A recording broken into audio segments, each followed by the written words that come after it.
তুমি কি পাইছিলা?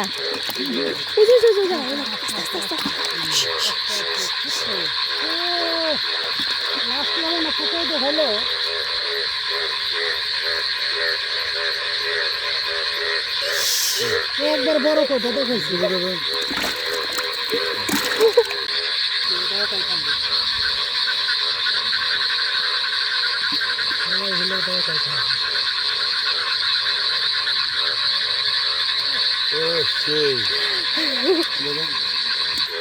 পাঁচটা নামো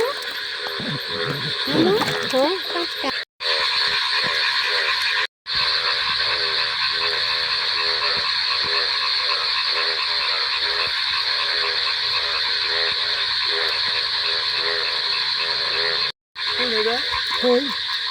বাবার কইরি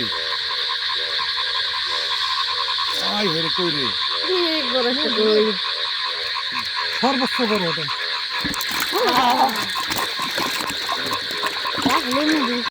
বালতি বড় ফেলছি মাছ দিয়া বলো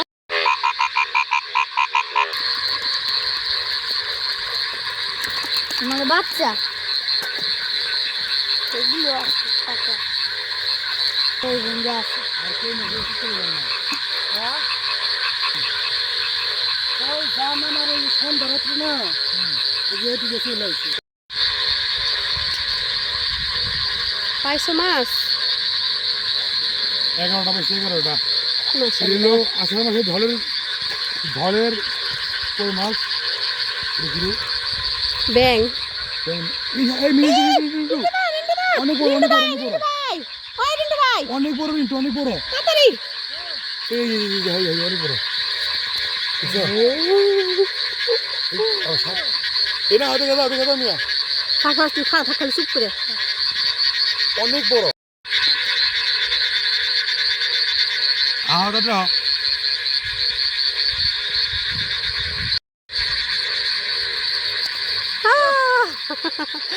কই দেখছ এটা মাশাআল্লাহ দেখা যায়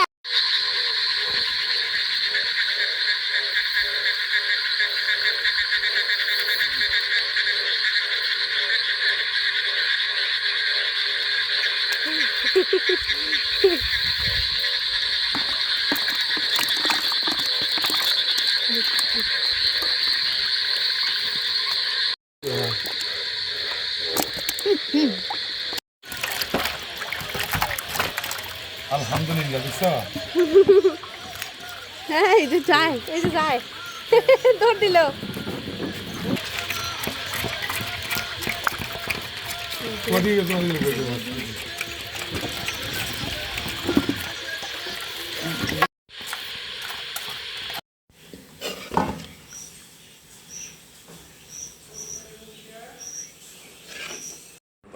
বঙ্গোপসাগর বেষ্টিত এই নিঝুম দ্বীপে কতটা তাণ্ডব চালাচ্ছে ঘূর্ণিঝড় শক্তি, কতটা উত্তাল হয়ে উঠছে বঙ্গোপসাগর, তা জানাবো আমাদের সহকর্মী। প্রাকৃতিক দুর্যোগে নিঝুম দ্বীপের বাসিন্দারা সবচেয়ে বেশি ক্ষতিগ্রস্ত হন। বরাবরের মতোই ঘূর্ণিঝড় শক্তির প্রভাবে নোয়াখালীর বিচ্ছিন্ন দ্বীপ উপজেলা হাতিয়ার নিঝুম জোয়ারের পানিতে ইতিমধ্যে প্লাবিত হয়েছে। অনেক টেস্ট আজ বৃহস্পতিবার দুপুর থেকে শুরু হওয়া জোয়ারে নিঝুম দ্বীপের নিচু এলাকা পানিতে তলিয়ে যায়। নিঝুম দ্বীপের চারপাশে মেঘনা নদীতে স্বাভাবিক জোয়ারের চেয়ে 5 থেকে 7 ফুট পানি বেড়েছে।